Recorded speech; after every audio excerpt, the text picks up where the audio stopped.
మంచె నీడలో మల్లెపూల పడక కుర్రాడు బాబోయ్ తిట్టినాడు పిల్లాడు బాబోయ్ గిల్లి పెట్టినాడు అమ్మాయి బాబోయ్ అందమైన పిట్ట బుజ్జాయి బాబోయ్ బుజ్జగించుకుంటా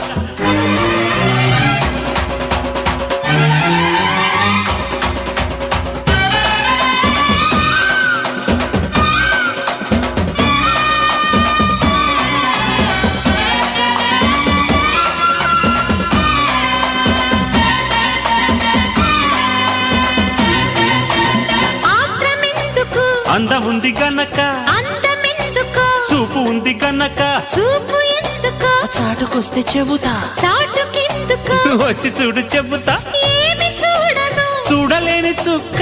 ఏమి చేయను వేసుకోవే పక్క ఆడ ఊపిరి అంటుకుంటే లెక్క బాంబోయ్ అమ్మాయి